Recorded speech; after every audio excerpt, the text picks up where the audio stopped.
tema que vamos a disertar en esta oportunidad es el criterio fundamental de la tributación nacional e internacional. Uno de los subtemas que vamos a tocar adyacentes al principal es los sujetos de la relación tributaria, el poder del Estado tributario y la globalización y su importancia en la tributación nacional e internacional. Como preámbulo al desarrollo temario, vamos a ver el sistema tributario colombiano, que va a ser la base de nuestra disertación, y su impacto en la eficiencia y la competitividad de las organizaciones establecidas. Es pertinente ver en contexto y evaluar la carga tributaria en Colombia con relación al punto de vista internacional, que permita obtener conclusiones en términos de competitividad de las inversiones en el país en comparación con el resto de economías establecidas. Como es bien conocido, el tamaño del Estado en Colombia ha crecido considerablemente entre los últimos años, el gasto público consolidado igualmente lo ha hecho, y en ese orden de ideas hay la necesidad de recursos fiscales. Para atender esa necesidad, el Congreso y el gobierno de turno, más o menos desde el año 1990, ha establecido unas 9 reformas tributarias que lo que han hecho es buscar el faltante de sus recursos para sopesar la cantidad de gasto necesario en el país. Dentro de ese orden de ideas, las personas naturales contribuyen muy poco a este impuesto de renta, en franco contraste con el promedio en América Latina, donde los individuos más o menos aportan un 25% del impuesto de renta. Esta reducida participación de las personas naturales en el recaudo del impuesto de renta es resultado del alto nivel de exenciones a este tipo de contribuyentes. En nuestro país, las personas naturales quienes somos declarantes tenemos una buena opción para adoptar y rebajar la carga tributaria establecida. La contribución de las sociedades se encuentra en su turno en muy pocas empresas. En efecto, en nuestro país, las personas jurídicas grandes contribuyentes, que entiéndase aquellas que tienen un buen volumen de recursos, son alrededor de más o menos unas 12.000 empresas, y ellas aportan desde el punto de vista tributario un 78% del recaudo del total del impuesto nacional. En esta condición, el Estado ha asumido la postura de proyectar alguna reforma tributaria donde se simplifique la relación tributaria, pero también se logre un mejor recaudo del impuesto, reduciendo las exenciones y algunas premisas adicionales que tienen las personas naturales. Nuestro sistema tributario colombiano está lejos de ser simplificado, y por el contrario es complejo y a menudo se presta para equívocos y situaciones anómalas. Se ha evidenciado que las mayores tarifas de impuesto de renta han incidido negativamente sobre la inversión privada. Al igual que el caso de los impuestos de renta, la base gravable del IVA es también una de las menores en el contexto latinoamericano. Esto se debe a la existencia de numerosas exenciones y exclusiones que le resultan altamente costosas a la nación, que aunque han disminuido, aún siguen siendo amplias. Nuestro sistema tributario, como les comento, está colmado de una serie de exenciones y de aspectos que no le dejan ser eficiente dentro de la línea de generación de los recursos. Es pertinente mencionar que el sistema tributario colombiano, comparado con los otros países latinoamericanos, es bastante complejo por la gran carga de exenciones y aspectos relevantes, pero también es el ejemplo del IVA, que lejos de ser simplificado se ha convertido en todo un reto para el Estado en cuanto al control de la elusión y la evasión. Todo esto se ha convertido en una carga tributaria muy alta para el sector formal empresarial. Tener empresas en nuestro país es un poco complejo, adicionalmente por la gran carga impositiva que tienen ellas y que define de alguna manera el derrotero general de la organización. Cualquier organización, por simple o compleja que sea, tiene que estar atenta a la gestión tributaria en aras de dar cumplimiento estricto a la normatividad. En síntesis, el sistema tributario colombiano se caracteriza por constantes cambios que producen inestabilidad para contribuyentes, complejidad para su interpretación e inequidad, sobre todo con la relación al tratamiento de los diferentes sectores. Aunque se ha avanzado, se precisa la necesidad de una reforma integral en aras de mayor simplicidad y equidad, sin afectar de forma importante los ingresos tributarios totales. Estamos al puertas de una reforma tributaria integral, una comisión creada especialmente para esta situación, y lo que ha hecho es que ha ido presentando algún proyecto de reforma integral que lo que busca es simplificar y mejorar los recaudos correspondientes de los impuestos en nuestro país. El año pasado la OCDE hizo alguna situación particular, un estudio particular del sistema tributario colombiano, y llegó a las siguientes conclusiones: que nuestro sistema, lejos de ser equitativo y justo, es inequitativo, es regresivo, sobre todo para las personas naturales, en ese orden las menos ricas pagan más impuestos que las más ricas, dada la gran cadena de exenciones que existen. Por eso entonces nuestro sistema tiene que ser simplificado, y hacia allá está atinando la última reforma de acuerdo a la conclusión que estableció el año pasado la OCDE para efectos del manejo de los impuestos. Bien, el tema siguiente, como lo muestra la filmina, vamos a tratar de hablar de los sujetos de la relación tributaria. Como un punto de partida tenemos que decir que esta relación tributaria es de vieja data y apareció por allá en el feudalismo, donde los señores feudales cobraban a sus labradores cargas, contribuciones opresivas que se encontraban fuera de la realidad. En ese orden de ideas, allí nació la condición de la relación jurídico-tributaria entre el Estado y sus contribuyentes. Con la reforma tributaria integral que se espera el año entrante sea aprobada por el Congreso de la República, se espera cerrar esa brecha de inequidad y de no progresividad del impuesto.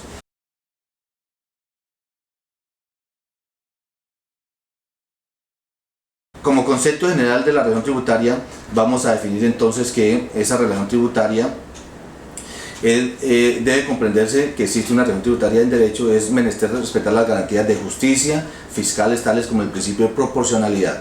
Esa proporcionalidad como principio general y básico me permite definir que las tarifas, tasas y contribuciones sean equitativas de acuerdo al poder adquisitivo de cada persona en aras de la justicia.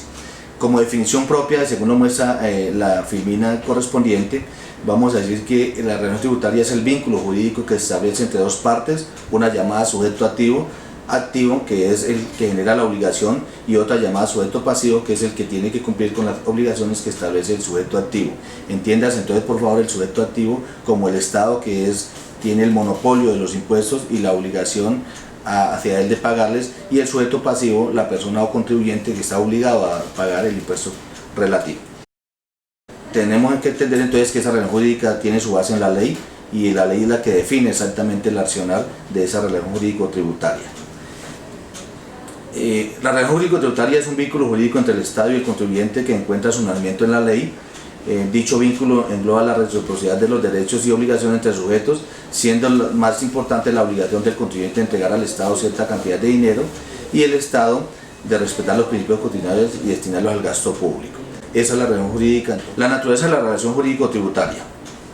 Para hablar de la naturaleza de la relación jurídico-tributaria, vamos a acotar diciendo que esta naturaleza se refiere a una relación de derecho, y necesariamente tiene una relación de derecho, que es menester que el respeto de las garantías tributarias, como el principio de la proporcionalidad, se rige como principio fundamental del carácter institucional el principio de legalidad o de reserva. Esto es el principio del cual la ley puede dar origen a la relación jurídica, razón por la cual el derecho tributario paralelamente se arroga con el aforismo nullum tributum sine ley, que para efectos tributarios sea considerado como tal debe estar contenido en la ley, de lo contrario no es tributo. Todos los tributos, y de acuerdo al aforismo nullum tributum sine ley, si no está establecido en la ley no se puede cobrar o hacer exigible ese tributo.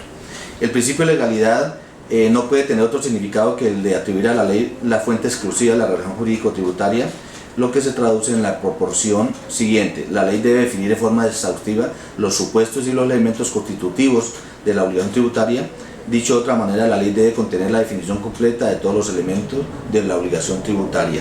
No se puede dejar al azar nada, y dentro de ese contexto tributario, la ley debe contener todos los aspectos requeridos necesarios para hablar de una relación tributaria en derecho y que respete la igualdad y la equidad y la justicia entre las partes.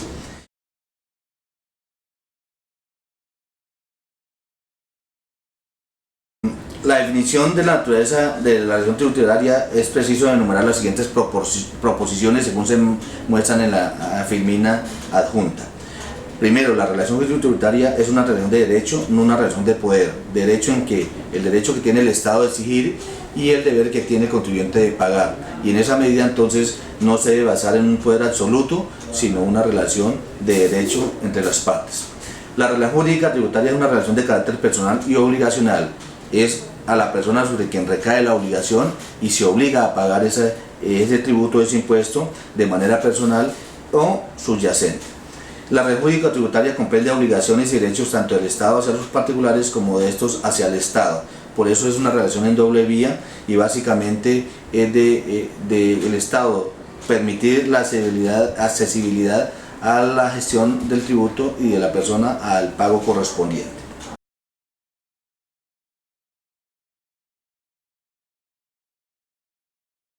Los elementos estructurales que conforman la relación jurídico-tributaria. Como se presenta en la filmina siguiente, esos elementos estructurales básicamente tienen 5 tópicos generales. Primero, el hecho generador del concepto imponible. La ley debe definir exactamente cuál es el hecho general del concepto imponible. En ese orden de ideas debe que estar claro y tácitamente establecido en la ley sobre qué el valor o sobre qué se va a versar el cobro del impuesto correspondiente. El segundo elemento del hecho imponible es que los elementos subjetivos, es decir, tienen que estar establecidos los sujetos activos y pasivos de la obligación tributaria. No se pretende una relación tributaria donde no esté establecido exactamente quién se obliga y quién es el obligado para efectos de esa situación particular. También, como hecho particular de la relación jurídico-tributaria, tiene que estar la base del impuesto, definiendo exactamente sobre qué y sobre cuántos valores va a ser tasado el impuesto. Adicionalmente también la tarifa, el tipo de gravamen, la cuota y el periodo de imposición del impuesto. Entonces son las 5 características fundamentales de una relación jurídico-tributaria o como elementos de esa relación jurídico-tributaria.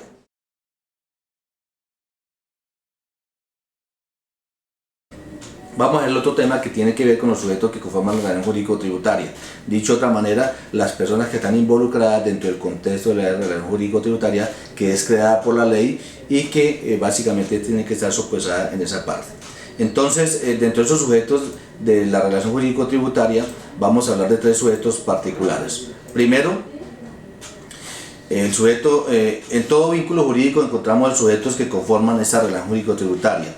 No es la excepción para efectos impositivos esa definición, y estos sujetos que integran la relación jurídico-tributaria deben mantener un cierto equilibrio que la mantiene como una relación de derecho. Recuerden que toda la parte del derecho tributario debe basarse en la relación de derecho y no de una imposición general por parte del Estado. Por Constitución Política nuestra del año 1991, todos los nacionales o quienes generemos renta en nuestro país debemos contribuir con los gastos de operación del Estado, y eso lo establece la ley o la Carta Magna en nuestro concepto, en nuestro caso, que es la Constitución Política.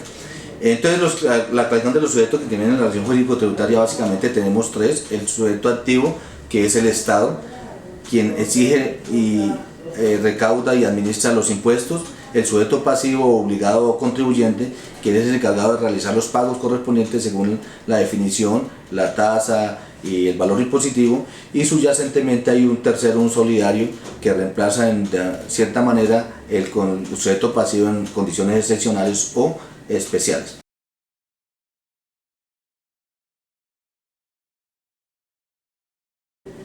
El poder tributario del Estado. Entiéndase ese poder tributario como el monopolio que exige que tiene el Estado para el manejo de los impuestos y que está sustraído en la ley. Recuerden entonces que hemos dicho que en el aspecto tributario, si no está constituido en la ley o establecido en la ley, no se puede hacer exigible una relación tributaria.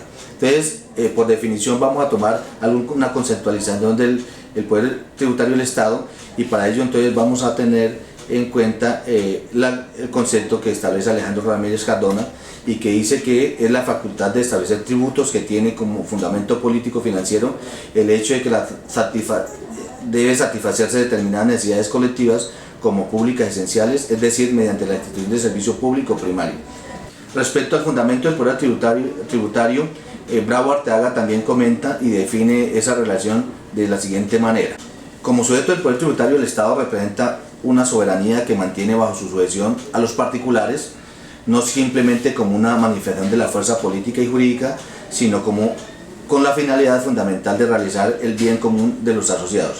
Por virtud de este poder encaminado al bien común, el Estado puede y debe establecer los tributos necesarios para proveer los recursos destinados al cumplimiento de sus fines. Dicha potestad, de acuerdo a los principios democráticos y de legalidad tributaria, solo pueden ser ejercidas por medio de la ley, razón por la cual su titular originario es el Congreso y las autoridades públicas lo ostentan de manera derivada. Digamos entonces que, de acuerdo a la relación jurídico-tributaria y la democracia, el poder absoluto de fijar los tributos está encargado en el Congreso de la República, y quien ha recibido el poder por parte del pueblo, que es el soberano, para legislar en ese aspecto.